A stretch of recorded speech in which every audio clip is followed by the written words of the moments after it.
Hi, everybody. Thank you for joining us. I'm here with Steve Capen, who is a very successful real estate professional in the St. Petersburg area. Welcome, Steve, and thank you for being willing to connect with me today. Yeah, thanks for having me. Steve, can you tell us a little bit about how you came to be a real estate professional and just a little bit about where you are in your career at this point? Sure. So I transitioned into real estate back in 2007 when the market was crashing, when the housing bust. I came out of the mortgage industry and made the switch to real estate. So getting ready to start my 16th year, and I'm with Coldwell Banker out of St. Pete Beach. And what do you like most about your career? And what have been more of like the challenges or the struggles that you've had? What I like most about the career is I like working with people and helping them out, and so help them reach their goals with their finances, with their homes, with their lives. It can be very rewarding at times, and then also having the flexibility of my schedule and the unlimited earning potential. And how do you, from what I understand, real estate, it's very self-driven, meaning that, there's high levels of productivity to really kind of reach your goals and, get to a place where you want to be. So how do you manage that? What have been some of the challenges there? It can be challenging at times because we are self-employed 1099 salespeople, and sometimes staying on schedule and with your mindset and everything that goes on in life and trying to produce at a high level can be challenging at times. So I got into real estate in 2007, or really January 1st of 2008, and then towards the end of 2009, I got hooked up for the first time with a professional coach through the company I was with, and that really, That's what I was yeah, gonna ask you to tell us a little bit about your coaching experiences, because I believe, I mean, you've shared with me that you had more than one experience. yeah. So but what got me started is I took a 8 week class that was it was a 1 hour a week class with 100 professionals, and it was taught by a sales coach. And I had no intention, I didn't even know what coaching was at that point, and had no intentions of hiring him. But by the end of the course, he sold me on hiring him, and it really um, jump started my career. Mhm. Like, I mean, it was just a huge jump start to my career in real estate.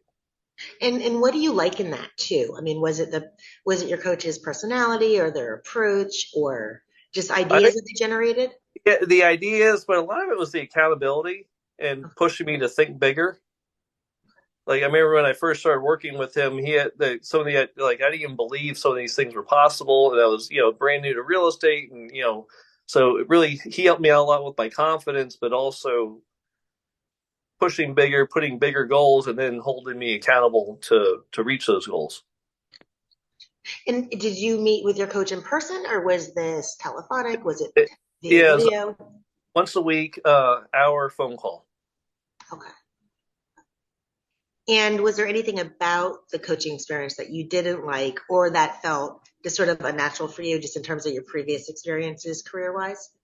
It at different times of what was going on in my personal life, like when everything was humming along and my mental health was well, the coaching was great, and then the first major issue I had with my first coach was, and he was phenomenal, he was my favorite coach I've ever had, but things started to fall off the rails with him when I went through my divorce Okay.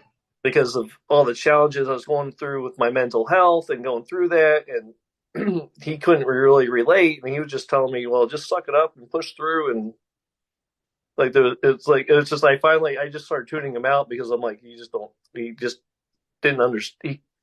He didn't understand what I was going through. And he'd been married for 25 years and never experienced it. And he's just like, just pay her more and get it done. I'm like, it's not that easy. Okay. So, well, that brings it to actually one of the questions that I was going to ask you as somebody who has had coaching, more than once. and has been very successful with it and within your career.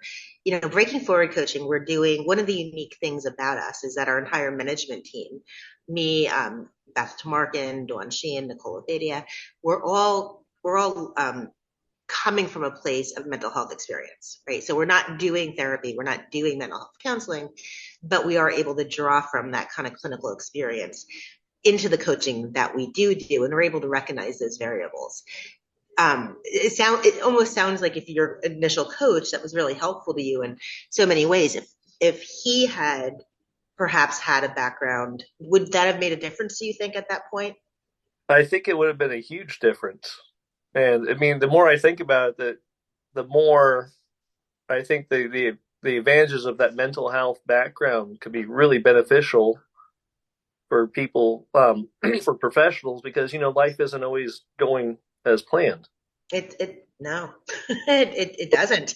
And in our society, in our education, and like mental health they don't teach us how to deal with our mental health. Like it's not like we're learning that in schools or college or in professional courses. And I know, like personally, for me, over the last 4 years, I've kind of self-taught myself quite a bit on how to manage my mental health and a lot of trial and error. And it would have been really nice to have someone, on the professional side, kind of helping me, what's the word, fast forward learn through their mistakes, and I think it could have been would have been huge, actually. I think that's one of well, I think personally, I think there's a lot of benefits to having the background, and again, we're not doing therapy, we're not doing counseling, but we're able to draw upon psychological principles, right? Like motivational interviewing. And, if a person, for example, is not during the coaching engagement, if they're not getting to where they want to be, right? And if they're not, meeting their goals, we're able to kind of look at it from a varied lens of, what's going on. Is it a motivation thing? Is it that their goals aren't really what their goals are, that's not aligning? Are they experiencing different aspects in their life? That are they depressed? Are they anxious? Because there's more than one, right, Yeah, way. yeah, and just helping out with strategies with how to deal with that. Because one thing that's hit to me is I remember, yeah, it'd probably be when I'm struggling with some things on the personal side, or with depression. And then the coach is like, give me a hard time on the accountability. Well, why didn't you do what you're supposed to do this past week? And you're like, I don't know. But then you get off the call and you'd feel really crappy, like lazy, and like just beat yourself up because you didn't do what you're supposed to do. But that's all it was like just kind of waving the stick at you to beat you and kicking the butt to not be lazy and get off your butt. And sometimes if you're dealing with depression or anxiety or some other issues, it's not that easy. And it would have been nice to have someone, even just a couple strategies like, hey, this might help you out, or some point in the direction of doing, exercise, meditation. I mean, all kinds of stuff to help you with your on that end of things. For sure. Well, because those types of challenges, right, whether it's divorce, whether it's mental health, diagnosis, or just, things in life, right, the ups and downs and things, it's hard to sustain a certain level of productivity all the time. Things have to, things happen. And I guess I personally feel that when you have a coach that is able to recognize those things and kind of capitalize on, like, listen, you haven't met your goal, right? And I get why. I'm hearing what you're saying. You have these things going on. What can we do differently? Or do we even pause it, right? Or do you need a referral to somebody that, there's Yeah, so many different options. yeah, what at all. And I'm sitting there thinking about it, like, with life, you got these big, huge ups and down, like waves. And I'm thinking Right. with you guys' approach, you probably be able to make the lows shallower and shorten the time of the lows. And giving alternate explanations as to why a person might not be where they'd like to be. Yeah, yeah. Like I said, strategies with how to deal with that. And yeah, I think, like I said, the more I think about it, it seems like just a great approach. Absolutely. So now so that was your first coach, the one you were talking about. Mhm. And then what does subsequent coaching look like for you? What is So I was with the same company for I'm going probably about 8 years, 8 or 9 years of consistently with a coach. I think I went through 4 or 5 different coaches during that period of time, trying to figure out which because sometimes I would there's a couple in the after going through a couple I learned that there's certain coaches just weren't the best fit for me, whatever reason, and I think early on I was just giving up, but then I realized that okay, we need to maybe a different that the personalities just aren't meshing or they're not the right fit for me, and to try a different Sure. someone.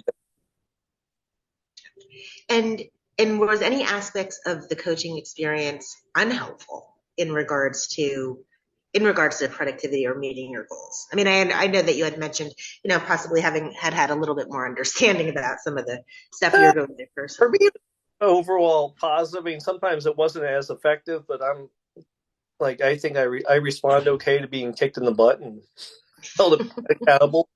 Hmm.